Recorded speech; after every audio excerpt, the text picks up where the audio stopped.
It's homesteading season, and homesteading is not anything to joke around about.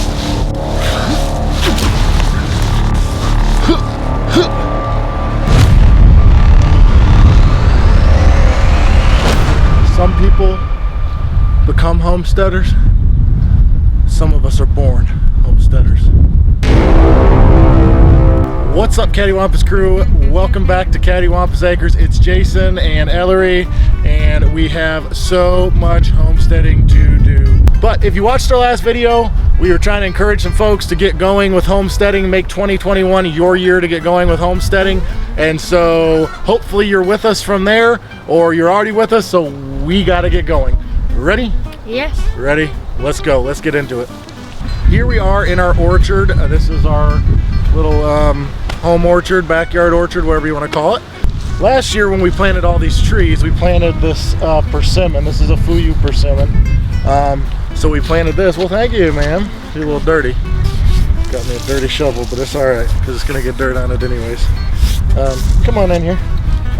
So we planted this Fuyu persimmon. We don't have any persimmons on the property yet, but we want some because we want to eat them, and we want to have some. If we have leftover, we'll give them to the pigs or chickens or goats or whoever. But they are a nice fruit addition. We just tried them for the first time this year, and they're really good. And the cool thing about Fuyu is, do you know what kind of persimmons these are?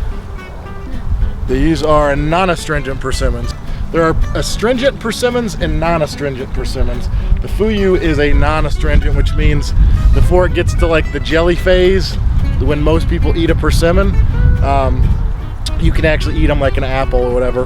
Because a lot of times if you don't wait until that like jelly phase when it's really, really ripe, with an astringent persimmon, in those cases, they will make you like pucker up really a lot. I guess it's very, very tart and hard to handle. It just dries your mouth out. It's like tannins, I think is what it is. Tannins? I think it's tannins. If you know anything about persimmons, or you raise persimmons or have them in your yard or your farm or your homestead or anything like that, give us a comment down below what your favorite type of persimmon are. But we are going with these Fuyus because these are non-astringent and they grow well here. This one did not. Well, I was driving to go get some hay today, and I just looked off to the side and I noticed that there was a garden and landscape store that I'd never seen before. Is it Hulk? Yes. Hey Hulk. Hi. Hi Hulk. And so that was really awesome. It's called Outdoor Environments Incorporated, and they're in Brazelton, Georgia. So if you're ever up this way or you live in that area, this part of Georgia, make sure you check out Outdoor Environments Incorporated.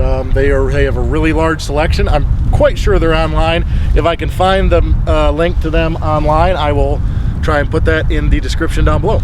They checked for me, and we found was a Fuyu persimmon. And so what I'm going to do is going to replace this one that has not been growing and appears to be dead with this one that is not dead. If you look behind us, you can see all the other trees that were pruned all came up, and some of them got so stinking long. They're like, we have a couple of these ones that we got planted last year and pruned last year that are like 8 feet or more tall. No, and our snow angel peach tree is already blooming. There's flowers opening up on it, so that's really awesome. We are going to plant this persimmon and replace the one that did not grow last year. So you ready to help me? Yep, it's dead. You ready to help me? Yes. All right, well, let's get this thing in the ground. Well, we got our hole dug. It's big enough to fit our pot here and our root ball here. I put some bone meal, some blood meal, and some biotone starter. All these are organic fertilizers to sort of help chickens. So we broke it, we mixed that into the soil, got some nice good organic fertilizer stuff in here to just sort of set those roots up and start getting it ready for growing. We are not going to compost in here. If you put the compost in here and it has everything it needs right here in good dirt, really awesome compost, those roots won't grow out and seek out other nutrients. And so we're just mixing this in here to just get a little good start. Up to this point, we just planted all these in this normal soil that we have out here. We're gonna really mulch heavy this year, but other than that, this is the way we work it. All right.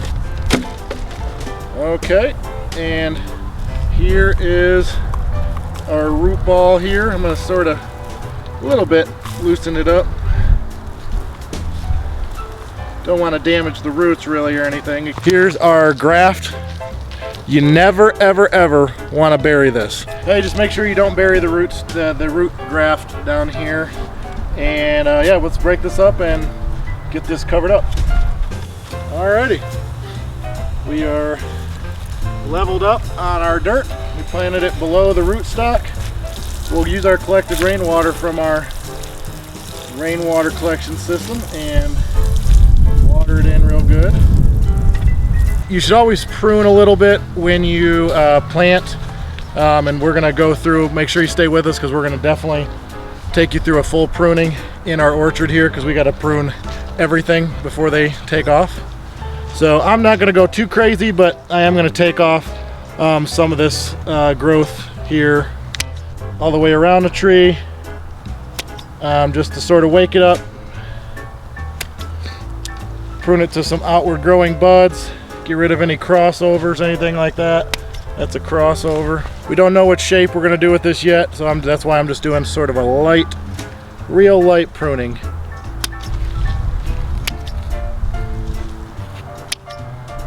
Pruning is probably one of the scariest things that you do with vegetables and fruits, but it is so worth it.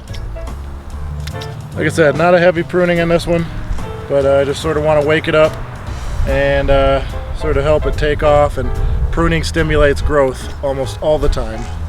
All right, that's that. Let's move on. More homesteading stuff. All right, we're in the greenhouse. So here's an update on our cold weather seed starts. Check those guys out. They're looking real nice. Everything is getting its real sets of leaves on it. So as soon as they get their real sets of leaves, like these ones here, then we're gonna give her some fertilizer. Don't let it put your arms down. Alright, it's not connected, so let's put it in. We always use coastal Bermuda hay here.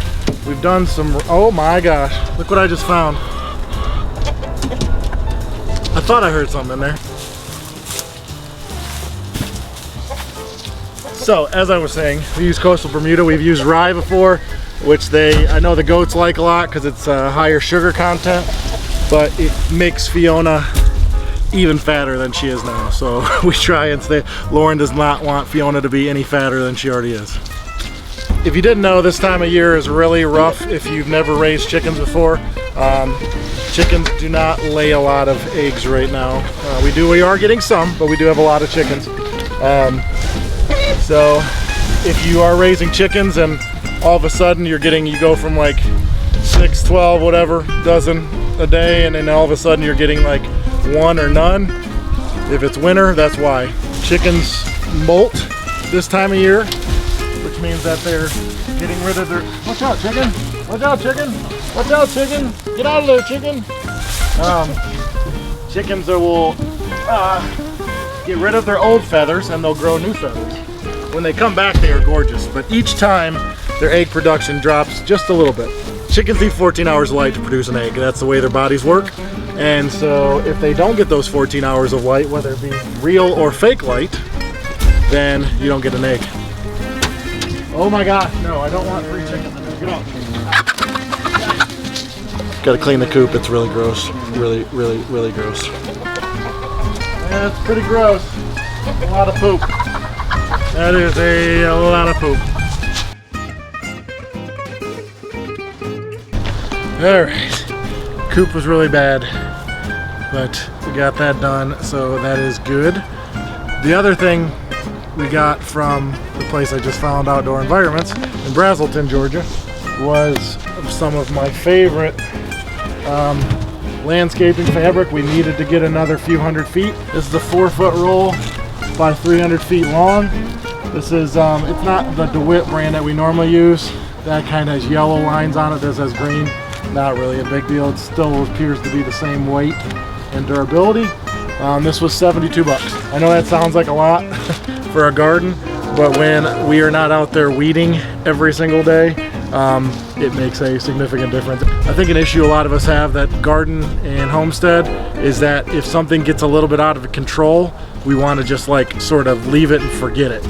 and that can be a problem with a garden, because if your garden's getting all weeded up and you decide like, I'm just gonna leave it alone, well, then now you have all that stuff growing in there and it's getting choked out by weeds, or it's just not getting picked, and that sort of stinks. This sort of helps promote the spirit of us being in the garden and not having to do all the extra work. Another thing I want to show you in our full day of homesteading today is I had mentioned that we had butchered our 3 more of our guinea hogs this past, I guess it was a week or so ago, and so we had a bunch of ground pork. We had 25 pounds of ground pork aside from all the other cuts that we got from those 3 pigs. I know that doesn't sound like a lot to somebody who's raising these massive pigs, but for us that's good. And then we still had hams and all that other stuff, so that's awesome. We have and we actually have some hams curing that we're going to turn into prosciutto, so that's really awesome. But we are going to show you how we are going to make some breakfast sausage. This will be our first time making breakfast sausage ever on the farm. So let's go ahead and get into the Cattywampus kitchen. So today we're going to make some pork sausage. If you followed along with us, we butchered about 4 of our American guinea hogs. And so we have, how many pounds is this? We have 4 pounds of ground pork right here. So we got 4 pounds of ground pork. We're thinking it's probably a little lean. We will find out shortly, and we can always adjust as needed. If you haven't followed our pig butchering series, make sure you check those out. We have 3 videos covering what we did, and then we did these last 3 off camera, if you will. Check those videos out if you haven't seen those. She's the butcher in the family, so I'm gonna let her deal with it. So she's gonna run through the ingredients, and yeah, I'll get out of here.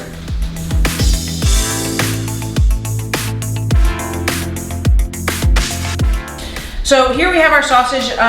Jason mentioned we'll see if it's too lean. I think we might have left out a bit of fat, but we might know that better for next time. So this is our first time making our homemade, raised, everything sausage that came right from our farm. So we're gonna add, this is 4 pounds, like I said. The recipe we're doing calls for 2 pounds of meat, so obviously we're just gonna double it. So we're gonna do 4, since we're doubling the recipe, of kosher salt. All right, 4 teaspoons. We need 2 teaspoons of ground pepper for 4 pounds. It's 1 teaspoon for 2 pounds. But again, we're doubling it. So we're gonna add that because you guys all know how to measure and you don't need to watch me measure. So we're gonna mix this stuff up real good. Hand mixing is the best way to do it. Really get to know your food.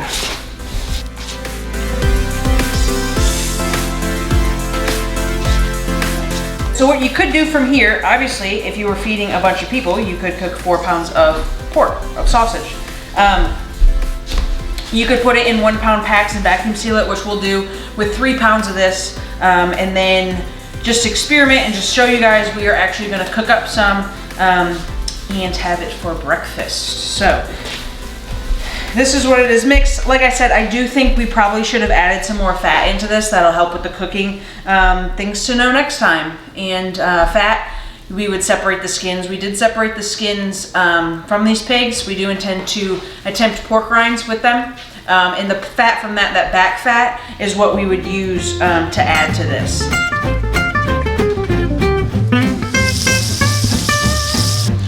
All right, well, we got it done.